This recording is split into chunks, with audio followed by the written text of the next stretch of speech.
अस्सलाम वालेकुम नाज़रीन। फयाजुल हसन चौहान जो पीटीआई पर भौंकने के अलावा उनके पास कोई काम ही नहीं होता। जैसे ही पीटीआई पर पाबंदी लगी तो फयाजुल हसन चौहान मैदान में आ गए और उन्होंने पीटीआई पर दोबारा बोलना शुरू कर दिया। लाइव शो में उनकी अपनी ही चीज टोल होगी। आइए नाज़रीन पहले उनकी पूरी वीडियो देखते हैं, फिर मजीद डिटेल में बात करते हैं। तीसरी चीज, मुल्क से आगे कोई चीज नहीं है। अच्छा, रियासत पाकिस्तान से आगे कोई चीज नहीं है। दुनिया के थके से थके मुल्क के अंदर भी रियासत से आगे कोई चीज नहीं है।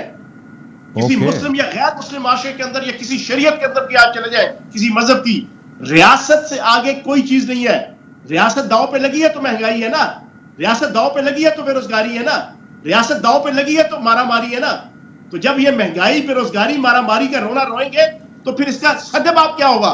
फिर इसके वो तमाम पीछे के आपके आफ्टर इफेक्ट, साइड इफेक्ट और पिछली तमाम हिस्ट्री की बुनियाद पे फिर रियासत को फैसला तो करना पड़ेगा। एक तो आर्टिकल 6 आपका कासिम सूरी, बानी तहरीक इंसाफ और आपके सदर आरिफ अलवी, इन तीनों के हवाले से बंदियाल साहब की जनाब कोर्ट और उनकी जनाब पूरा पैनल का और बेंच का जनाब फैसला मौजूद है कि इस पे आर्टिकल 6 लगता है। टीआई को उसकी सोशल मीडिया टीम ने, और सोशल मीडिया टीम ने जबरान रियाज से लेके इमरान गुजाली, ये दोनों अमेरिकी नेशनलिटी होल्डर हैं और अमेरिकी खुफिया एजेंसी के प्रॉपर डायरेक्टर और एहलकार हैं। इन्होंने प्री प्लान्ड इजराइल, यहूदियत, सहूनियत और आलमी ताकतों की खुफिया एजेंसी की शय पे 2.5 सालों में पाकिस्तान को और बानी तहरीक इंसाफ को और पीटीआई को किसी काम का नहीं छोड़ा। अच्छा, किसी काम का नहीं छोड़ा। उनकी पूरी कोशिश है कि यह नाकाम रियासत डिक्लेयर हो, उनकी पूरी कोशिश है। और उसके पीछे कुछ गिरोह हैं, जिन गिरोहों के 1973 के आइन के हवाले से एजेंडे हैं।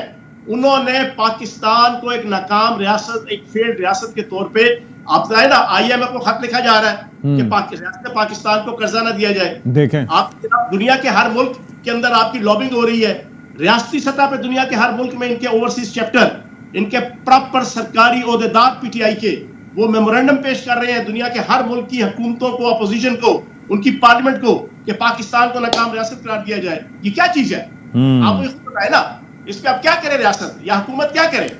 इस पे इनको लुड़ियां डाले, इनको जनाब 21 तोपों की सलामी दे, इनको जनाब गेंदे के और गुलाब के फूल बनाए, इनके सामने नाचे कि मेरा माही शैन शबीला, मैं तो नाचूंगी। आपकी गट फीलिंग क्या ये हो जाएगा फयाज साहब? तहलील हो जाएगी तहरीक इंसाफ बतौर जमात? नहीं, देखो, मैं पीटीआई पे पाबंदी के हवाले से मेरी ऑब्जर्वेशन है कि यार इनको क्यों मजलूम बना रहे हैं?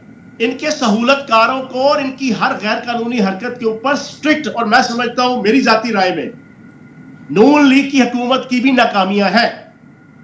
पिछले 2 सालों में नून लीग की हुकूमत ने, ये मेरी ऑब्जर्वेशन है कि इंटेंशनली या नॉन इंटेंशनली जान के हालात को उस अंदाज से मैनेज नहीं किया। अच्छा। जिस अंदाज से उन्हें मैनेज करना चाहिए था। फ्रंट फुट पे आके पुलिस नाकाम रही, अदारे नाकाम रहे, इनके जनाब सिविल अदारे, इन्होंने 9 मई से पहले और 9 मई के बाद प्रॉपर तरीके से इस फितरे को, इस फसाद को और इस तहरीक फसाद फिल अर्ज को टैकल और डील नहीं किया। मैं आज एक पाकिस्तानी की हैसियत से ये बता रहा हूं। अच्छा, मुझे एक बात बताएं, इस सारी सूरत हाल में आपने कहा नून लीग की भी गलतियां हैं, तहरीक इंसाफ के साथ ये हो रहा है, बेनिफिशरी कौन सी जमात रही इस सारी सूरत हाल में? सर, बात यह है, बेनिफिशरी पाकिस्तान की एंटी पावर्स हैं। बेनिफिशरी पाकिस्तान को एक नाकाम रियासत देखने वाली पिछले 40-50 साल से दुनिया की वाहिद इस्लामी एटमी ताकत, उसको तबाह बर्बाद होता देखना, उसको इस खित्ते में इंडिया की एक तूफानी रियासत के तौर पे देखना। अच्छा। उसके एटमी प्रोग्राम को स्टेक पे लगाकर उसके ऊपर जनाब उसको कैप्चर करने के जो प्लान रखने वाली ताकतें हैं, वो बेनिफिशरी हैं। बात रियलिटी की करो। ये हमारे पॉलिटिशियन आके जनाब को मन कह जनाब यहाँ पे पार्टी की, पर्सनैलिटी की, कल्ट की, इनको छोड़ दें। मुल्क उस जगह पे पहुंच गया है कि लोगों को सच्ची बात बताओ कि सच्ची बात क्या है। सच्ची बात यह है कि 20 साल की वॉर एंड टेरर में पाकिस्तान को बचाने के लिए जो चालाकी पाकिस्तान की एस्टेब्लिशमेंट और पाक फौज ने की, उसका बदला गिन के जनाब पिछले 2.5 सालों से लिया। ठीक है, उस वक्त अदम एतमाद आ गया था ना बीच में? नहीं, बीच में नहीं आया था ना। उससे अदम एतमाद से पहले प्री प्लान आपकी बारूदी सुरंगें बिछाने के लिए जब हमारी लीडरशिप ये हरकतें करे और फिर उस मुआहदे को तोड़ने की पादाश में जो पिछले 2 सालों में तूफान बदतमीजी आया जनाब महंगाई के इस मुल्क के अंदर, और उसमें आईएमएफ ने फिर अपनी मर्जी से नचाया पूरी पाकिस्तान की रियासत को।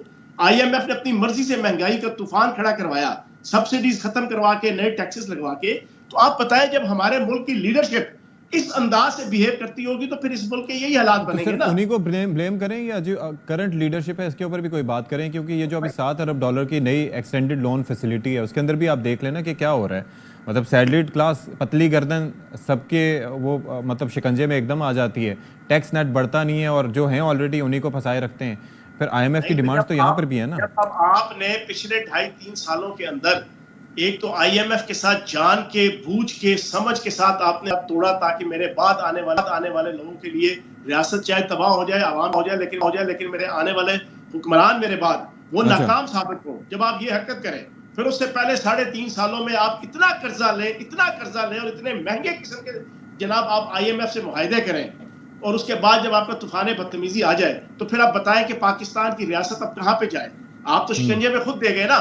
आपने 100 में से 80% कर्जा लेके पाकिस्तान को IMF की झोली में और उसकी जंजीरों के साथ पक्का बांध दिया ना। तो अब बताएं कि इस वक्त रियासत पाकिस्तान क्या करे। आप बताएं कि पाकिस्तान की रियासत IMF को छोड़ के अब कहां पे जाए।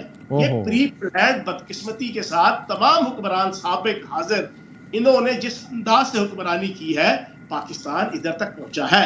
लेकिन कम से कम इनसे ये डिमांड तो की जा सकती है ना कि ये जो इधर उधर मालियों के अखराजात, फिर ये बागीचों के अखराजात, सरकारी मुलाजमीन के लिए रिहाइश गाहें, फिर ये जो है वो 25% इंक्रीमेंट्स, आप ये सोचें ना कि कभी हालात होते हैं ऐसे तो इंसान रिकंसिडर करता है ना चीजें, तो इस पे थोड़ा सा करना चाहिए ना। तो कोई भी अप्रिशिएट नहीं करेगा। और मैं बरमला टीवी चैनल्स के अंदर भी, व्लॉग्स के अंदर भी, सोशल मीडिया पे भी इस बात का इजहार कर चुका हूं कि ये जो AC, DC, commissioner, RPO, CPO के 20-20 कनाल से लेकर 100-100 कनाल के घर हैं, ये खत्म होने चाहिए। मैं 20 दफा ये बात कर चुका हूं कि अब जब पाकिस्तान के बुरे हालात हैं, इन बुरे हालात में अगर आवाम रुल रही है तो फिर हुक्मरानों को भी रुलना चाहिए, फिर उनकी जिंदगियों में भी पता चलना चाहिए कि वो कुर्बानी दे रहे हैं, फिर उनके अल्ले तल्ले भी खत्म होने चाहिए। लेकिन नहीं है, ना पहले थे, ना अब हुक्मरानों में है, ना उससे पिछले हुक्मरानों में। और IPP का आपने बड़ा जबरदस्त बात की। वाकईतन IPP इस मुल्क के अंदर कौन लाया? IPP किस तरीके से परवान चढ़ी? IPP को पिछले 3.5-4-5 सालों में भी किस तरीके से जनाब प्रमोट किया गया और उनको जनाब हर किस्म की जनाब प्रोटेक्शन दी गई। लेकिन ये फंस चुके हैं। अच्छा, पिछले 20-25 सालों में पाकिस्तान को हर तरफ से IMF, world bank, FATF, अक़वाम मुत्तहिदा, UNO, America, बरतानिया, ऐसा मुझे ये बताइए कि फंस चुके हैं तो इस वक्त भी फंसे हुए हैं ना, तो आपको क्या लगता है इसकी पॉलिटिकल कॉस्ट किसको बेयर करना पड़ेगी? ये जो इस वक्त सिचुएशन है, ज़ाहिर है आवाम परेशान है, सफर कर रहे हैं, क्या नून लीग को बर्दाश्त करनी पड़ेगी या पीपल्स पार्टी को आपकी नजर में? सारों को बर्दाश्त करनी पड़ेगी। मुल्क स्टेक पे लगा हुआ है। और मैं आपको सच्ची बात बता दूं, इस वक्त आप ये महंगाई के हवाले से जितना कुछ देख रहे हैं और बाकी भी जितनी पॉलिटिकल आपको चीजें। नाज़रीन, वीडियो के बारे में अपनी राय जरूर दीजिएगा। अगर आप लोग चैनल पर नए हैं तो चैनल को सब्सक्राइब कर लीजिएगा। मिलते हैं अगली वीडियो में, तब तक के लिए खुदा हाफिज।